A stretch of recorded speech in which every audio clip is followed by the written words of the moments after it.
तो सहारनपुर से बड़ी गिरफ्तारी हुई है, लेकिन इस बीच में उत्तर प्रदेश के ADG law and order Prashant Kumar का क्या कुछ कहना है वो भी आपको सुनाते हैं।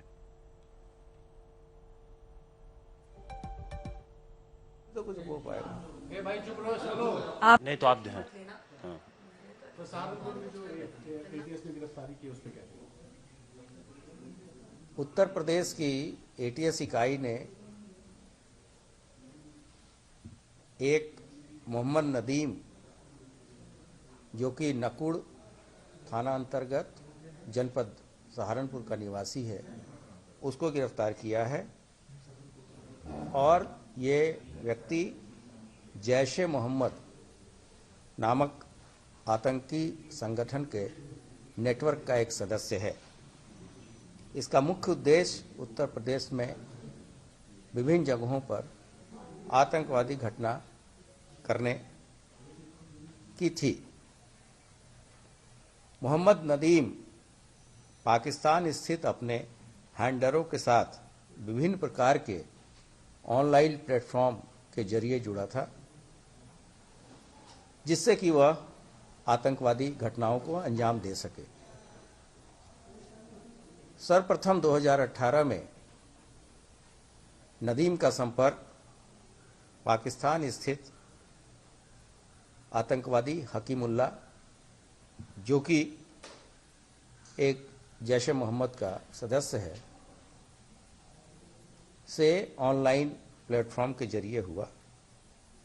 और इसने कालांतर में नदीम को पाकिस्तान और अफगानिस्तान के विभिन्न गुटों के साथ ऑनलाइन जोड़ा।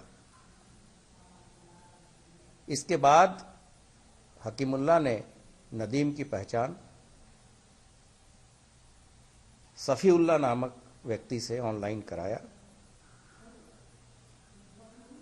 उसके बाद से नदीम लगातार सफीउल्लाह से विभिन्न सोशल मीडिया प्लेटफॉर्म के जरिए जिहादी गतिविधियों के बारे में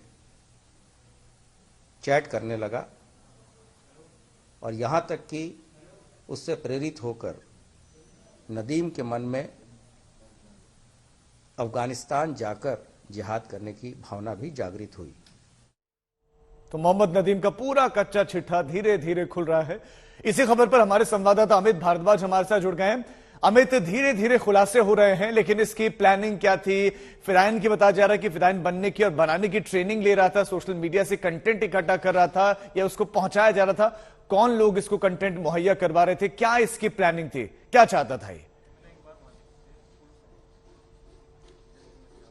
जी राजीव, देखिए बड़े खुलासे हुए यूपी एटीएस के द्वारा। यूपी एटीएस की माने तो नदीम, मोहम्मद नदीम, जो कुंडा कला गांव सहारनपुर का रहने वाला था, वो असल में प्राइमरली तीन कम्युनिकेशन चैनल्स का इस्तेमाल कर रहा था, व्हाट्सएप, टेलीग्राम और फेसबुक मैसेंजर।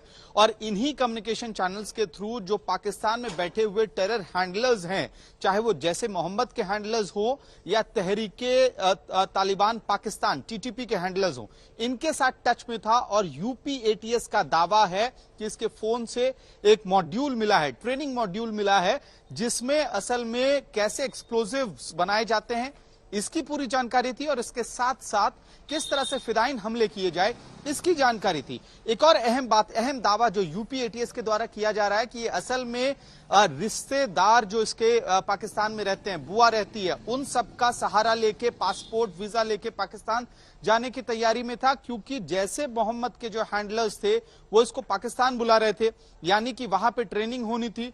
ट्रेनिंग होने के बाद ये मिस्र के रास्ते से सीरिया तक जाने की प्लानिंग कर रहा था। ये तमाम दावे यूपी एटीएस कर रही है। लेकिन सबसे बड़ी बात यह है राजीव कि जो गांव के लोग हैं वो इस वक्त इन अ स्टेट ऑफ शॉक है, आश्चर्यचकित हैं कि ये सब कुछ हो क्या रहा है। हमारे साथ प्रधान है इस गांव के, कुंडा कला गांव के। पाकिस्तान से क्या कनेक्शन है इस परिवार का, थोड़ा बताइए गुलफान जी। रिश्तेदारी थी जिसकी। रिश्तेदारी है, कौन लोग रहते हैं वहाँ? इसके परिवार के बुआ, फुप्पा, यही परिवार के लोग रहे। तो इसकी बुआ रहती है और पिता की भी बहन वहीं, पिता की भी बुआ वहीं रहती है जी। कितने दिनों से परिवार पाकिस्तान से कनेक्शन है, क्योंकि ये बड़ा सवाल है कि वहां कैसे रिश्तेदारी हो गई? ये पहले ही है जी, पहले से। दोस्त भी हैं राजीव हमारे साथ, जो गांव के युवा हैं, जो जानते थे नदीम को। नदीम को किस तरह से आप लोग जानते हैं, किस तरह का व्यवहार था, क्या बातचीत होती थी, खेलकूद होता था या किस खुद में रहता था? देखिए, सबसे पहली बात तो मैं इसको दोस्त ही हूँ, मैं तो करनाल पढ़ता हूँ। यह है कि पता लगा तो अमित, धीरे धीरे खुलासे हो रहे हैं। फिलहाल बहुत शुक्रिया आपका इस तमाम जानकारी के लिए।